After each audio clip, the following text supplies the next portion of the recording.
मखेश्वरी प्रियेश्वरी स्वदेश्वरी अखिलेश्वरी त्रिवेद भारतीश्वरी प्रमाण शास्त्रेश्वरी क्षमेश्वरी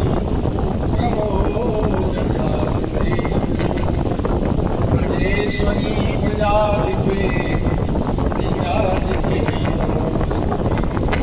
अज्ञान तिमिरान् दृष्टज्ञानाशलाकयान् तस्मै श्री बरसाने की लाडली सुनिए अनुजी पुकार बहा जात भव सिंह श्री जी मेरी ओर अनेक सहारा दीजिए डूब रहा मझधार छोड़ोगी हर वेग को श्री जी कौन करेगा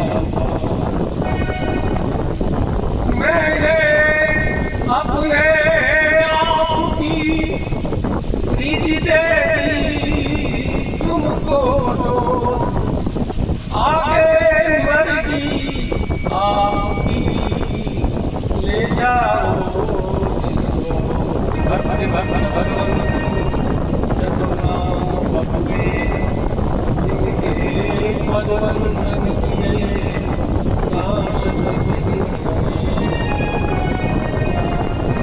बोली सिया कृष्ण भगवान की जय हो श्री सद्गुरुदेव भगवान की जय हो भक्तों भगवान की जय हो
बोले श्री राधा कृष्ण भगवान जय हो।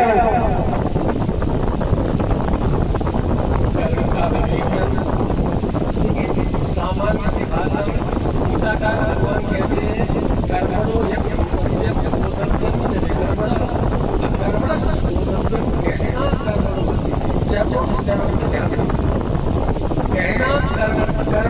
कर्म की बहुत गहरी।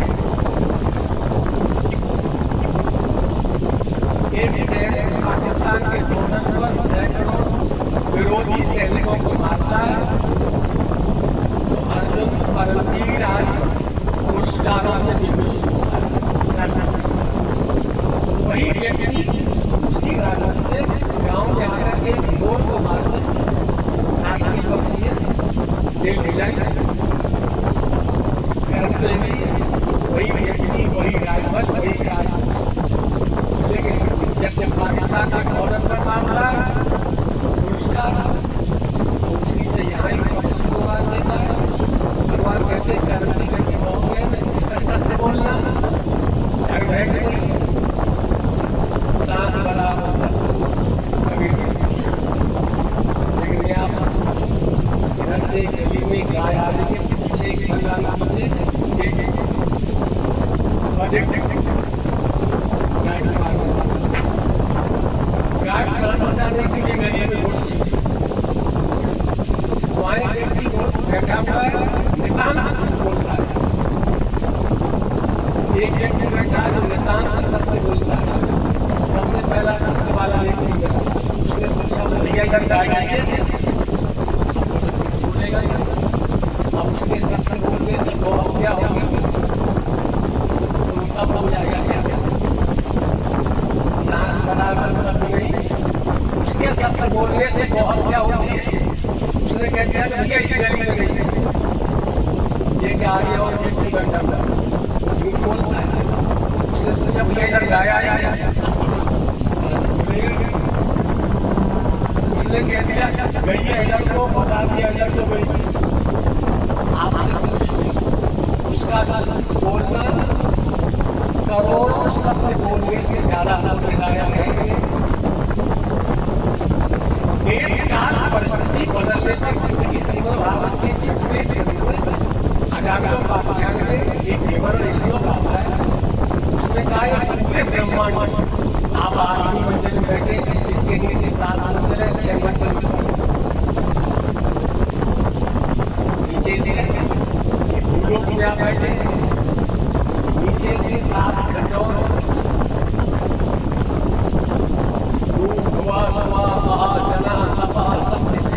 ऊपर है अदल यतल सुतल कलातल सातल आतल पाताल 7 नीचे।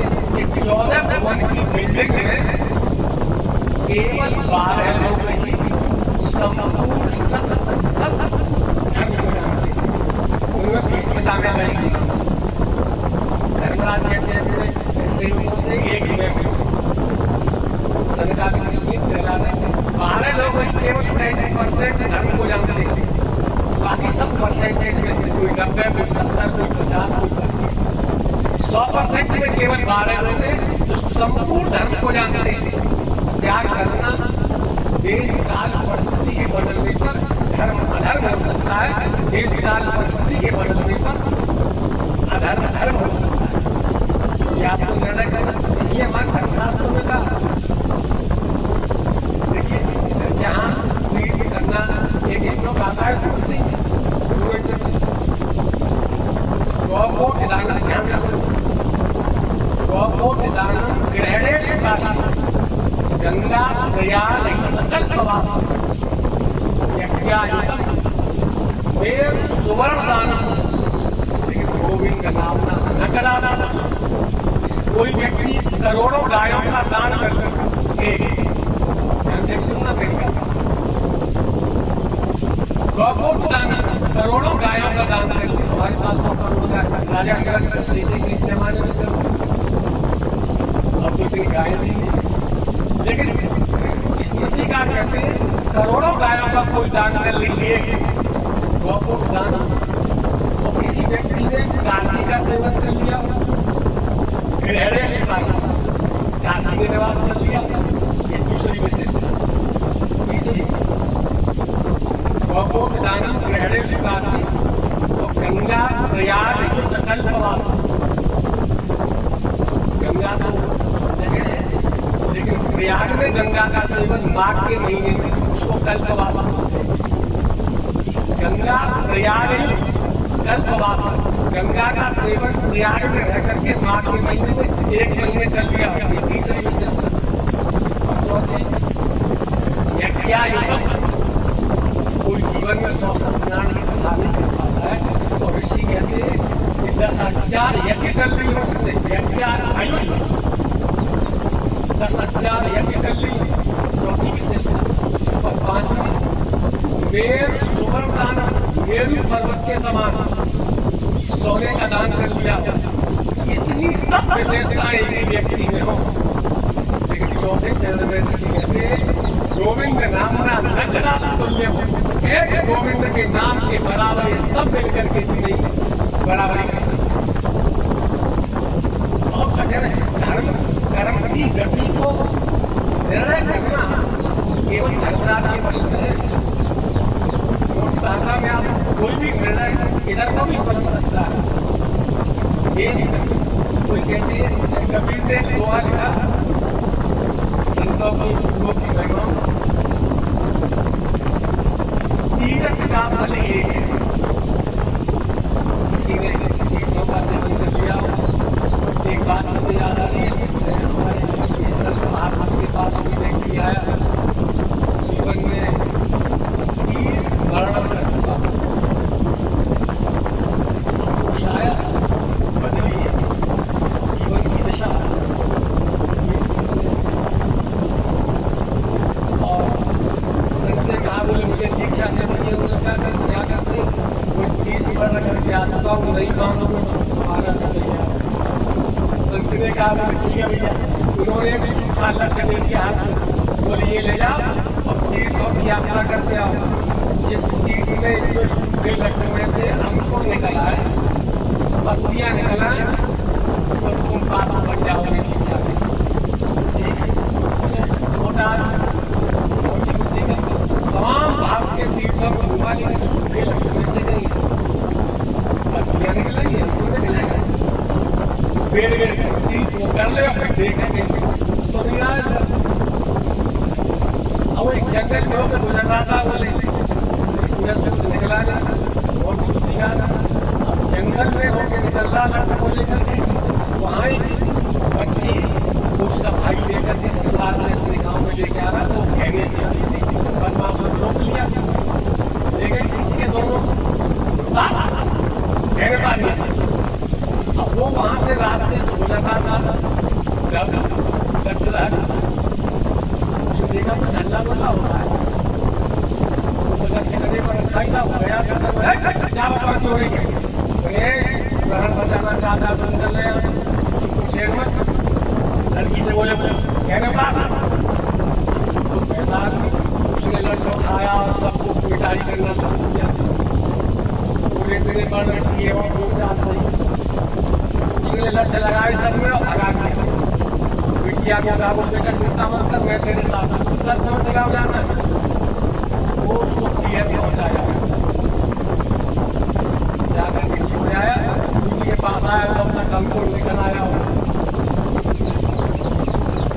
मुझे लक्ष्य में हमको निकल आया, सारे तीर्थ कर दिए, तब हमको नहीं निकला। किसी बोले कोई नया काम किया क्या? अच्छा, उसकी दृष्टि में यह क्यों नहीं था, ये तो आपस में किया क्या?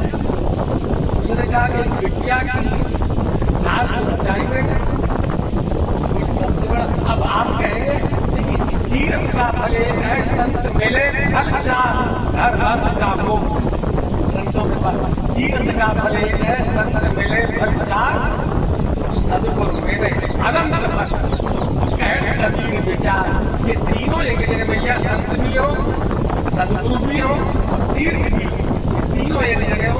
क्या कहते, इसलिए इतना ही कहकर के शेष चर्चा कल, क्योंकि कर्म की गति बड़ी गहन है, इसकी विवेचना धर्मशास्त्र प्रभा जी ने की है।